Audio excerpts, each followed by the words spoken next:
Hey, Jesse here from Fall Off the Map again, and I've been getting a lot of questions lately about how to get a job in Antarctica. So I thought I'd put together a little video, answer a few questions. I'm going to cover where and how to apply, what sort of qualifications you need, and what to expect when you get here.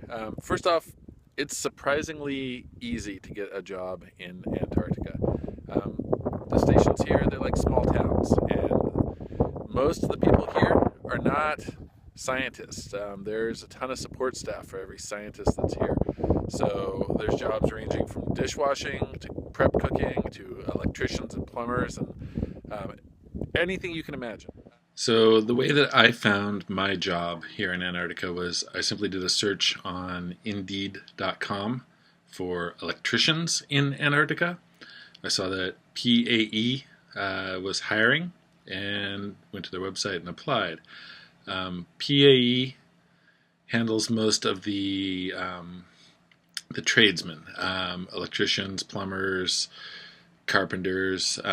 They're kind of the nuts and bolts of running the station here. There's a company called GHG that handles the tech jobs, or the majority of them, and for stuff like people that do the run the store and the what we call the galley, which is our cafeteria, for cooks and dishwashers and janitors and our hairstylist on station, who I desperately need to see. We we go through a place called Ghana U. Now, if you've got a reasonable resume or job history, or you're just really persistent, in all likelihood, if you're qualified, you can get a job here. However, you need to pass a medical exam. The first step is, they give you an offer. They say, okay, we want you to come down. But then you need to do what's called PQ.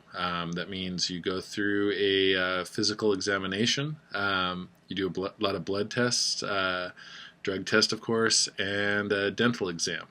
If they find anything out of the ordinary, anything that might make it dangerous for you to be in a place like this where you can't simply go to an emergency room if something unfortunate happens, then they're going to require some follow-up, which you would have to pay for. So, like, for me, my medical exams came out fine, but I had to do some dental work before I was able to come down.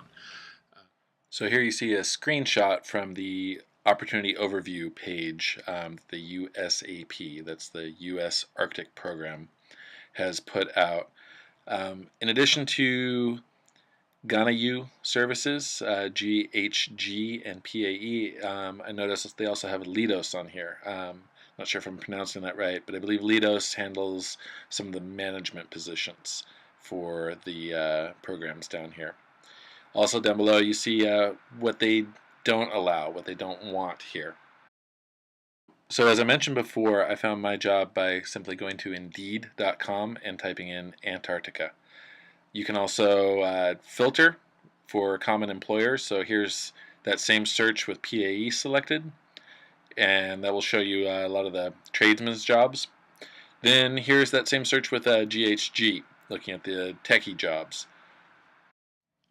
The next step after you've applied for the job is to actually have a conversation with one of the recruiters. They're going to want to make sure that you're really interested in doing this.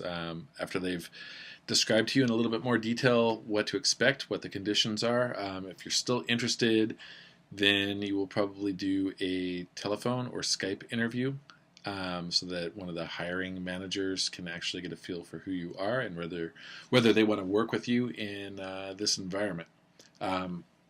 Once you've completed that, you will, if you get selected, they will almost certainly offer you a alternate position rather than primary. Pretty much everyone has an alternate offer until funding is approved, which usually happens really last minute for the position they're applying for. Also, alternates are used to cover basically a backup in case somebody doesn't pass their medical exam. So if you really want to get down here and you get an offer but it says an alternate, don't get discouraged. A lot of people remain an alternate until the last minute, or they remain an alternate for a few seasons before they get selected. That's just the process. Myself, I was an alternate for several different stations, and that brings me to another thing. There's Palmer, McMurdo, and South Pole for the actual permanent stations down here. And then there's also field camps. Field camps are remote seasonal camps, really out in the middle of nowhere. They're actually really fun. They're where a lot of the most interesting work is being done. And really, you're camping in a tent. Conditions are pretty hard. Life's not easy in a field camp, but that's where the real adventure happens if that's what you're up for. If you get hired to go to McMurdo, as I did, then you'll likely take a military flight from New Zealand to Antarctica.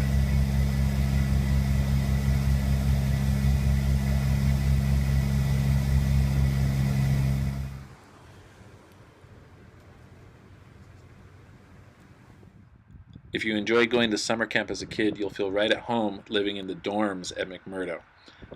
You don't get your own room unless you're here in the winter. If you're unlucky, you might have 2 or 3 roommates. So the living quarters are pretty tight. Space is at a premium. You'll get about this much space. You get a dresser and a little nightstand, which mine's covered with stuff right now. Really about enough space to just get up and get dressed and get going. My spot is about 6 feet by 10 feet. There's a surprising amount of things to do here, from great concerts to art projects, as well as just silly craft projects. There's a couple different bars to go drink at, and we get a lot of guest speakers, sometimes science speakers, sometimes public officials. If you're one of the lucky few and you get to go out to the field camps, you'll be living and working in these sort of conditions. Though life can be hard in the field camps, it's also a lot of fun. We tend to joke around a lot, and there's a lot to do out there as well. I could go on, but that's really all you need to know to get a job down here. Once you're down here, you'll learn the rest. You'll figure it out. Things I didn't cover yet, there's lots of trails, lots of hiking. You can check out skis and bikes and get around and explore. Though there are a lot of off-limits areas. They're off-limits for your own safety. There are dangerous crevasses out here. Your cold weather gear is provided, but you might want to bring some other shoes, maybe some better boots than what they supply you with, and maybe something other than the big red jacket they give you. And that's it, folks. So hopefully in the future I'll see some of you down here. You'll join this unique group of brave individuals that work in Antarctica.